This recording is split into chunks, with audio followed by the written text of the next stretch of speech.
ফজরের বরকত যদি আপনি পেয়ে যান, চোখের জ্যোতি নষ্ট হবে না।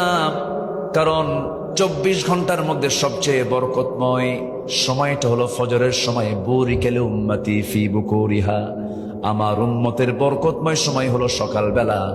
ফজরের সময় যখন কোনো বান্দা ওই নির্মল বাতাসকে যখন বুকে নিয়ে, নাকে মুখে চোখে নিয়ে যখন ফজরের মসজিদের দিকে চলে যায়, পায়ে হেঁটে হেঁটে চলে যায়, মহান রব্বুল আলামিন ওই বরকতময় ফজরে আল্লাহ পাক তাকে সুস্থ করে দেয়। আমার বন্ধুগণ, আল্লাহ তাআলা বান্দাকে সুস্থ রাখার জন্য ইবাদতগুলোকে সেরকম সিস্টেম করে দিয়েছেন। বান্দা যদি নামাজ কেন্দ্রিক জীবনটা সাজায় নেয়, সে বান্দা সহজ অসুস্থ হওয়ার কথা নয়। কিন্তু আজকের সমাজে নামাজ আগে না কাজ আগে? বলেন বলেন বলেন, নামাজ আগে না কাজ আগে? কিন্তু আল্লাহ বলছেন বান্দারে, না না, নামাজটা আগে, কাজটা পড়ে। আল্লাহ রাব্বুল আলামিন সুন্দর করে বলছেন, ইযা নুদিয়া লিস-সালাতি মিন ইয়াউমিল জুমআতি ফাসআউ ইলা যিকরিল্লাহি ওয়া যারুল বাই'a যালিকুম খায়রুল লাকুম ইন কুনতুম তা'লামুন। যখন নামাজের জন্য আহ্বান করা হবে, আযান যখন দেওয়া হবে, সেই সময় তোমরা সমস্ত বিজনেস, সমস্ত লেনদেন সবকিছুকে মাইনাস করে নামাজের দিকে রওনা দিয়ে দাও। জিকিরের অন্বেষণে মসজিদের দিকে চলে যাও, এটার মধ্যেই তোমার জন্য কল্যাণ আছে। নামাজ যখন শেষ হয়ে যাবে, বান্দা মসজিদে গাট্টি নিয়ে বসে থাকার দরকার নাই, মসজিদে ঘন্টার পর ঘন্টা সময় কাটানোর দরকার নাই। নামাজ আদায় হয়ে গেছে, নামাজ শেষ হওয়ার সঙ্গে সঙ্গে মসজিদ থেকে তুমি দ্রুত বের হয়ে পড়ো, রিজিকের সন্ধানে বের হয়ে যাও। যে রিজিকটা তুমি তালাশ করবে, সেই রিজিকের মধ্যে আমি আল্লাহ তাআলা অগণিত নিয়ামত দিয়ে ধন্য করে দেব। জোরে বলে সুবহানাল্লাহ। নামাজ দিয়ে, নামাজকে বাস্তবায়ন করার পর যা করব সব আমার ইবাদত বলে গণ্য হয়ে যাবে। নামাজ আগে।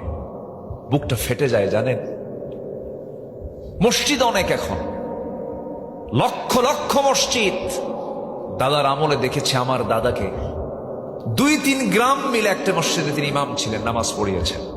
এখন আমার চোখে আমি দেখি, আমার গ্রাম, আমার পাড়া, এদিক সেদিক দেখি মুসল্লির চাইতে মসজিদই বেশি। আমি কি ভুল বলতেছি? দাদার আমলের কম মসজিদ ছিল, অল্প মসজিদ ছিল, কিন্তু মুসল্লি বেশি ছিল। আর এখন ঘন ঘন মসজিদ, ফজরে কোনো মুসল্লি নেই। মসজিদ কান্দে, মসজিদ মানে মুসল্লির জন্য হাহাকার করে। মসজিদটা ভরার মুসল্লি খুঁজে পাওয়া যায় না, অথচ মানুষ সবচাইতে বেশি সময় অবস্থান করে হলো ফজরের সময় বাড়িতে। ঠিক কিনা বলেন? সবচেয়ে বেশি সময় থাকে কোন সময় বলেন? ফজরে। জোহরে কাজ থাকে, আসরে কাজ থাকে, মাগরিবে কাজ থাকে, এর সাথে অনেক সময় আসা যায় না।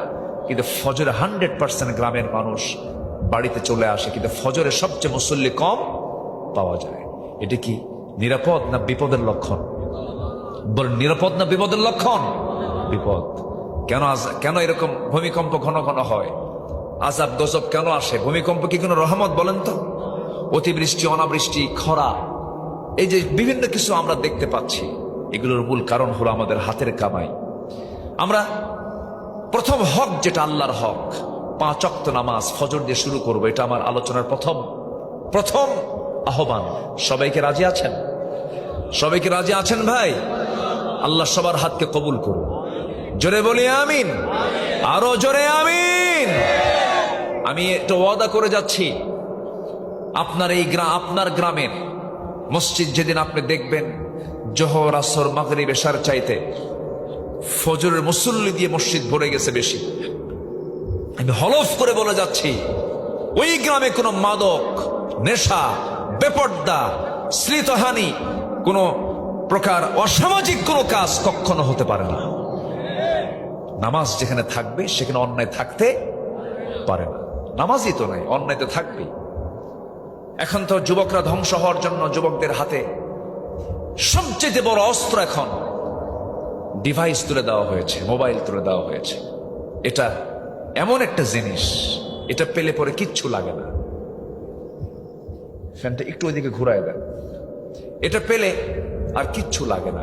বাতাস আসতেছে, এখানে এসে লাগে, আপনি বোঝেন না? হ্যাঁ,